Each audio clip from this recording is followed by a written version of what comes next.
Hi, I'm Frank Ski with the People Station V-103. As part of our series on Atlanta icons, I am here with a world icon that just so happens to call Atlanta home.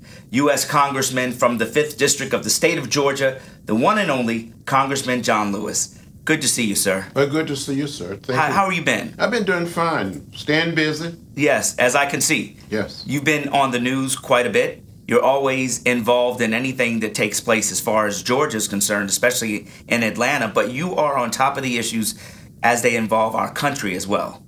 Well, I love Atlanta. I love Georgia. I came here in 1963 when I was 23 years old.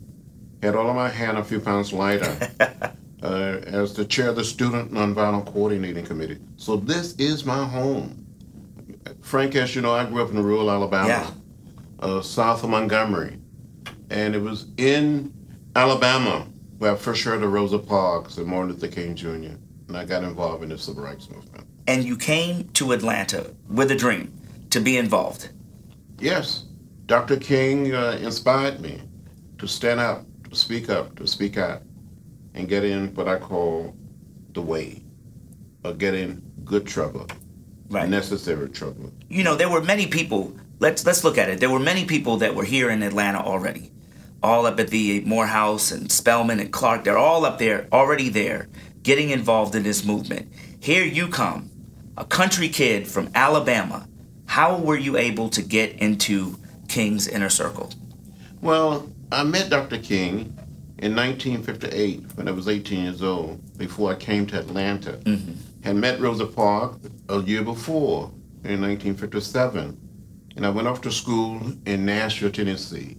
So it was in Nashville that I first got involved in the sit-ins, the freedom rides, the standing at the theater. And that changed my life. Dr. King would come there to speak. I wrote Martin Luther King Jr. a letter in 1957 when I was 17 years old. He wrote me back and sent me a round-trip Greyhound bus ticket and invited me to come to Montgomery to meet with him. And we became friends. He became like a big brother. I wanted to attend a little school called Troy State College, now known as Troy University. That's right. Submitted my application, my high school transcript. I never heard a word from the school. So Dr. King responded to my letter by inviting me to come to Montgomery to meet with him. In the meantime, I've been accepted at a little college in Nashville. So he heard that I was there. He suggested I get in touch with him during spring break, and that's exactly what I did. Wow. And he's not much older than you are. He's 11 years older. Yeah. But he was a real friend, a real brother. And he called me the boy from Troy. The boy from Troy. When I first met him, he said, "Are you John Lewis? Are you the boy from Troy?" And I said, "Dr. King, I am John Robert Lewis." And he still called me the boy from Troy. The boy from Troy. All right. So you come to Atlanta, you start to get involved, and as we look through history and we see pictures of you at the table with Dr. King, you were in the circle, like the intimate circle, and you became intimately involved in this movement in ways that many people don't even understand. Well, I will never forget when I got here, became chair of the Student Nonviolent Coordinating Committee, we started planning the March on Washington. So there were 6 of us, the so-called Big Six, including A. Philip Randolph, Whitney Young, Roy Wilkin, James Farmer, Martin Luther King Jr., and young John Lewis. Wow. And you guys planned the March on Washington. We planned the March on Washington, and from the first meeting, we invited 4 major white religious and labor leaders to join us. So it was the 10 of us that issued the call for the March on Washington. And it was the 10 of us that spoke at the March on Washington. And out of the 10 people that spoke that day, I'm the only one still around. Wow. You know, when you think about that, how does that make you feel? I feel more than lucky. I feel blessed to get to know these unbelievable leaders. I remember the day when we marched on Washington, and I spoke number 6. Dr. King spoke number 10. And when the march was all over, President Kennedy invited us down to the White House. Mm. And he stood in the door of the Oval Office, greeting each one of us. He kept saying, "You did a good job, you did a good job." And when he got to Dr. King, he said, "You did a good job, and you had a dream." It was my last time seeing the president. Wow, unbelievable. Let's move forward a little bit. So the march is over. You come back to Atlanta, and shortly thereafter, both President Kennedy and Martin Luther King are no longer with you. Why didn't it end? Well, the leaders seemed they were gone. President Kennedy was gone. A few short years later, Martin Luther King Jr. was gone. Mm-hmm. So we lost two of the young leaders of America that are working and pulling together to make things better. But you know, right after the March on Washington, it was the terrible bombing of the church in Birmingham, Yes. where 4 little girls was killed. Mm-hmm. And because of what happened there, we intensified our work all across the South, especially in Alabama, but also in Mississippi, around the right to vote. But the death of President Kennedy, and later the death of Martin Luther King Jr., it just made us more determined to go all out and to stand up and speak out for the rights of all of our people. You know, I read that you met your wife at Zernona Clayton's New Year's Eve party in 1968. How many of us would love to have met our wife at a New Year's Eve party? What a way to start a new year.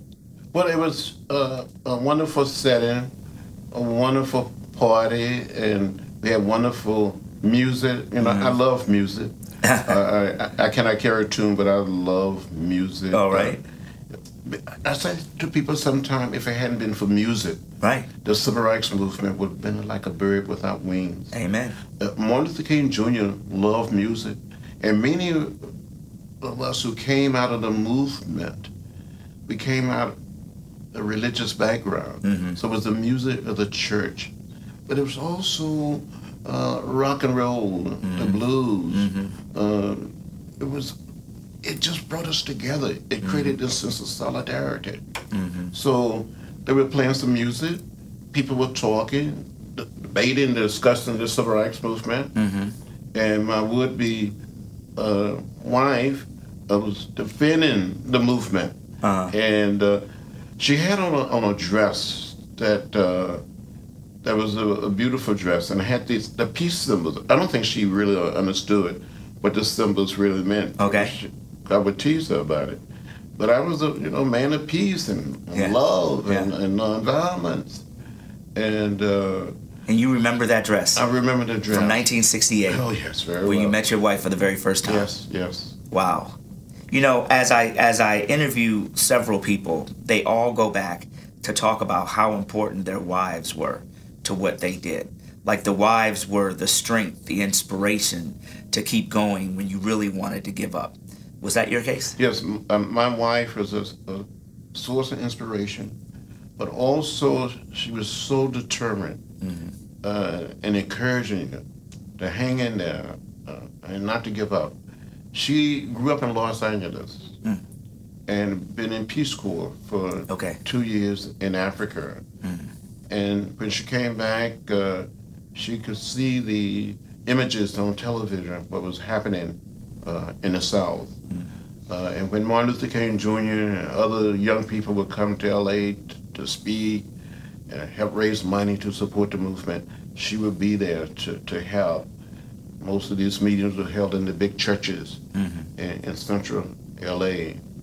And she had seen me by way of television, and she admired me from a distance. There you go. So the young people say you had that swag. Well, when I was getting involved in the movement, you talk about swag. I wanted, as a young activist, I wanted to look what I call fresh. Fresh. There you go. Clean. Clean. Yep. You were clean though. No. You were clean. But the first time I got arrested, we heard that we were going to get arrested. I wanted to have a new suit. I couldn't afford it.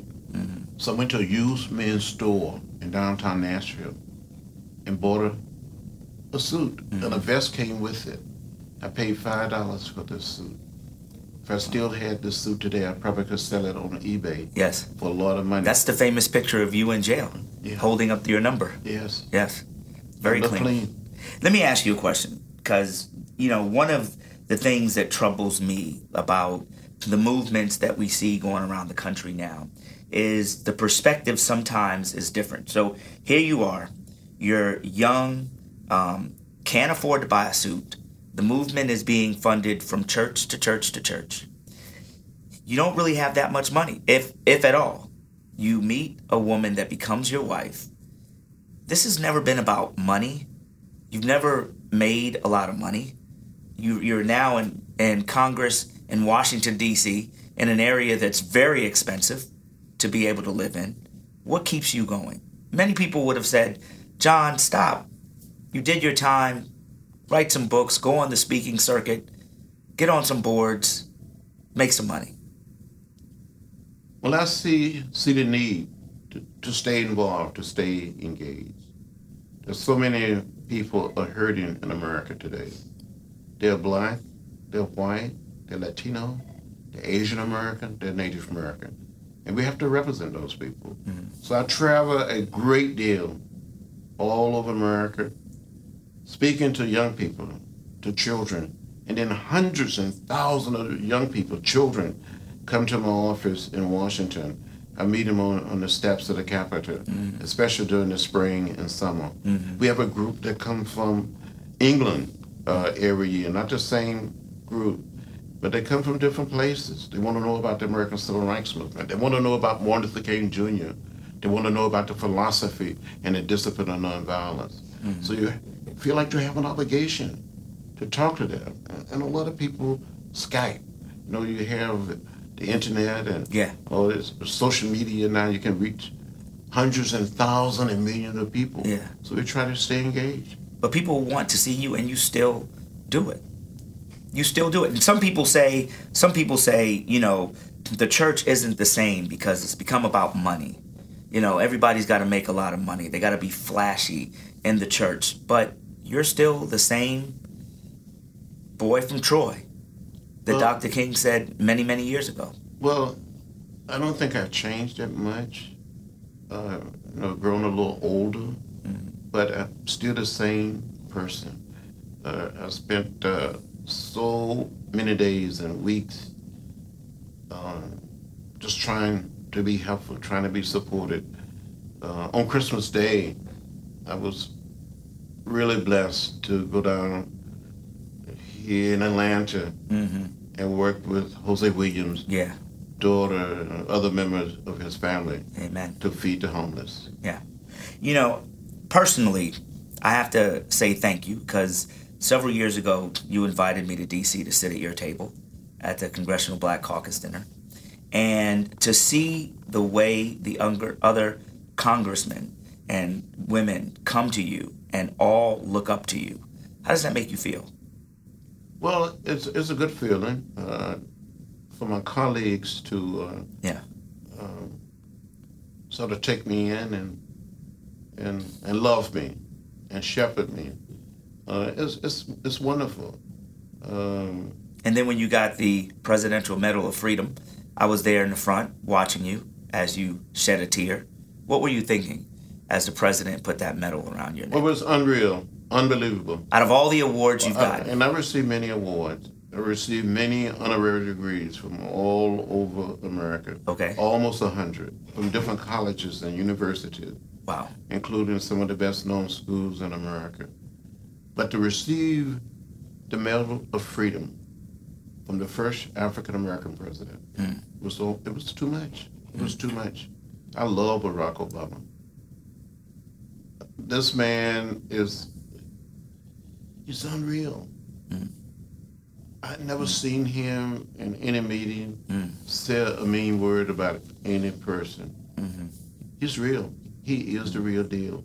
And we're going to miss him. We are going to miss him. You get a U.S. naval ship named after you incredible opportunity, incredible honor that your name will forever live in the history books like that. Not many people have that. How does that feel? It's a good feeling. This ship would be a Navy supply ship, be a class of ships, but it would be the John Lewis class of ship where other civil rights and peace fighters would be named as part of this class of ships. It would be built in San Diego, and from time to time I would go out there to see how it's coming along. Amen. And I'm honored. And you know, it was a governor, former governor of the state of Mississippi, Rob Mavis, who was the Secretary of the Navy. Wow. It was his idea. Are you serious? He came to me, to my office, and said, Congressman, I have the power to name a class of ships, and I want to name a class after you. And I said, how can you do this, Governor? I thought the Congress had to do that. He said, no, I have the power to do it, and I'm going to do it. Wow. And we both cried. Wow. As you look back over your life and your commitment to people of all color all around the world, what do you feel is your biggest accomplishment you want to be remembered for? Well, I just want to be remembered for trying to help out. I was just trying to help out, just trying to make a contribution, trying to make things better. When I look at buildings, an institution, I take a great deal of pride in leading the fight to create a museum, the African American Museum of History and Culture on the Mall. Amen. And when I'm leaving Washington, D.C. from time to time, flying to Atlanta, I can look down and see the Martin Luther King Jr. Memorial. Yep. And I can also see the museum. Wow. It would tell the story, the history, the struggle of African Americans from the days of slavery to the present. Let's talk about Atlanta for a minute. Atlanta is a city like no other in the world. What we've been able to accomplish in this city is incredible. The amount of Nobel Peace Prize winner, Presidential Medal of Freedom winners, the amount of people who have changed the world that are from this city. What is it about Atlanta that makes it so? First of all, Atlanta is just a wonderful place. It's a wonderful city. Some people would say that it's the capital of the New South. Yeah. You know, a slogan was developed here years ago, the city that is too busy to hate. Too busy to hate. We welcome people. And it doesn't matter where you grew up or where you're from. And so people come here from all over the United States of America, but they come here from all over the world. And when I travel, and people know that I'm from Atlanta, they say, I want to come there, I want to live there. You go to parts of Africa or Asia or Europe, Central South America, people tell you, I have family in Atlanta. Yeah, all over. And people love the city. You know, people used to talk about if you could make it in New York, you can make it anywhere. If you can make it in Atlanta, you can make it. You can make it anywhere. Anywhere. You know, Atlanta has that history of working together with people from all walks of life. I try to tell people that if you look around Atlanta, some of the famous landmarks that are the landmarks that people come to see the most or visit the most are all built on philanthropic dollars. They're all built, whether it's the Woodruff's Art Center, Coca-Cola, the Alliance Theater, the Fox Theater, all of these buildings that are donated and supported by nonprofit dollars. And they're for everybody to use. What made Atlanta that city? But you had people here in the city who dreamed. So, no, not just Martin Luther King Jr., but many, many years ago, whether it was a man like Henry Grady, the founder of Coca-Cola, the Woodruff family, and you had progressive mayors in the city, like Hartsfield and Ivan Allen. And then you had a man come along, an African American like Maynard Jackson. That's right. And many others. I probably shouldn't get in business of calling different names because I would leave someone out. But all these men led. And you had women here. The colleges and the university. Morehouse and Spelman College played a major role. Major role. And continues to do so, yeah. And you had Georgia Tech and Emory and so many other places. You know, I get the press releases from Brenda out of D.C. whenever money is coming to our city.